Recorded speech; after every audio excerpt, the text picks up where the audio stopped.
ये कोई पहली लूट की घटना नहीं थी।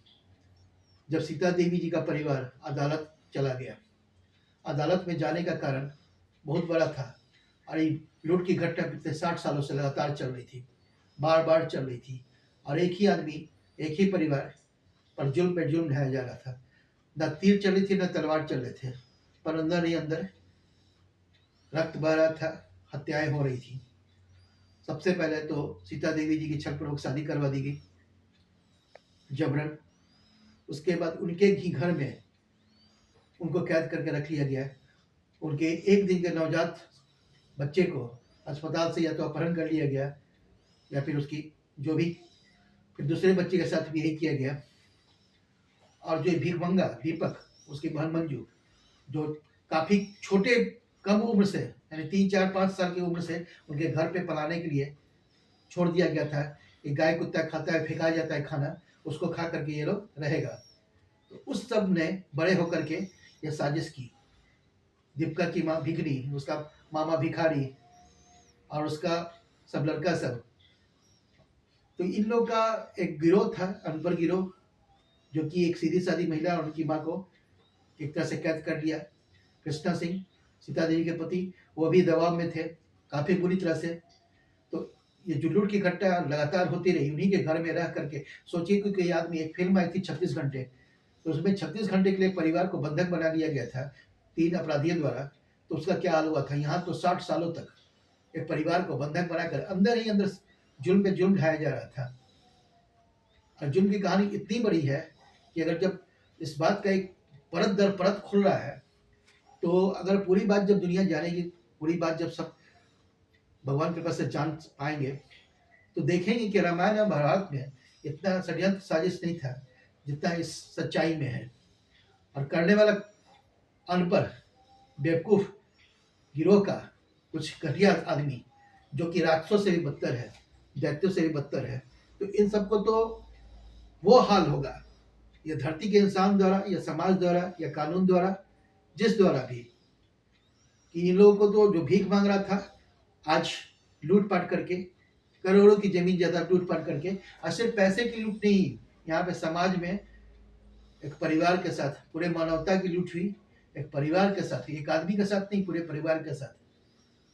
और धीरे धीरे ये अपराधी अपना गिरोह बढ़ाता गया और आज पूरे देश में फैल गया है। इसीलिए वीडियो बनाया जा रहा है कि देख करके आदमी आगे सचेत हो जाए। हर तरह के कुकर्म, चोरी डकैती, हत्या, वेश्यावृत्ति, गाड़ी लूटना, यानी हर तरह का गिरोह इन लोग का काम में संलग्न है। और अभी जो लूटपाट हुई है 2017 के बाद, लगभग दर्जनों जमीन से ऊपर करोड़ों की जमीन लूटपाट की गई। तो सिर्फ जमीन का मामला नहीं है, पैसे का मामला नहीं है, ये मामला है समाज का, धर्म का, कानून का, अदालत का। तो ये लोग कितना भागेगा। अब अदालत के कुछ गलत आदमियों को पकड़ के इस बात को दबाने की कोशिश कर रहा है। पर इन लोग का जो कुकर्म है, जो कहता है, दीपिका बोलने पे कहता है कि कब्र खोदने से पुराना, कब्र खोदने से क्या फायदा। अरे तो कब्र में तुम लोग ही खोदा था, और कब्र में जीते जाते आदमी को तुम लोगों ने ही सुलाया है। तो वो कब्र से निकलेगा और तुम लोगों को मुर्दा बना के सुलाएगा। कहीं खजाना अगर किसी को मिल जाए तो कहेगा कि अरे खोद के निकाल लिया जाए। तो सच्चाई कैसे नहीं निकलेगी, सच्चाई निकलेगी और दुनिया जानेगी। जिस दिन दुनिया जानेगी उस दिन तुम लोग का वो हाल होगा। कानून तो दूर गया, समाज और खुद हम और खुद भगवान तुम लोगों का काल बन करके सर्वनाश कर देंगे। सिर्फ समाज को सच्चाई बताने के लिए शांत बैठे हैं, परवरिश ऐसे नहीं है, वरना घर में घुसकर और अदालत में घुसकर इंसाफ वहीं पे न्याय कर देते। और वो क्षण अब नजदीक आ रहा है।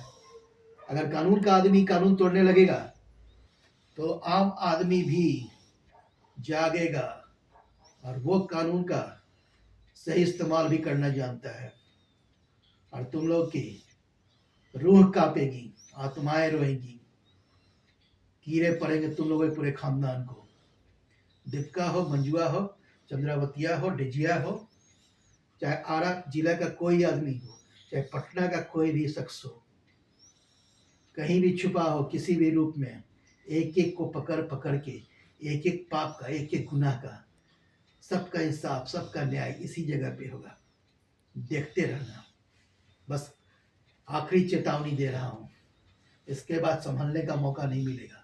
इसलिए गुनाह कबूल करके खुद का आत्मसमर्पण कर दो, इसी में भलाई है। कोई भी सोच सकता है कि कृष्णा सिंह अपने बेटे को, अपने पुत्र को बुलाए, अपनी पत्नी श्रीमती सीता देवी जी का कमाया हुआ पैसा जो उन्हें बेटियों की शादी के लिए बचा कर रखी थी, अपने पति की पूरी जिम्मेवारी पूरा करने के बाद उस पैसे से कृष्णा सिंह जमीन खरीदे और उसी जमीन के लालच में उनकी बेटियों की शादी काफी उम्र तक नहीं होने दिए इन राक्षसों ने। जिस सबकी शादी खुद सीता देवी जी करवाए, उनकी बेटियां उस सबके कारण काफी बड़ी उम्र तक ऐसे ही रह गईं।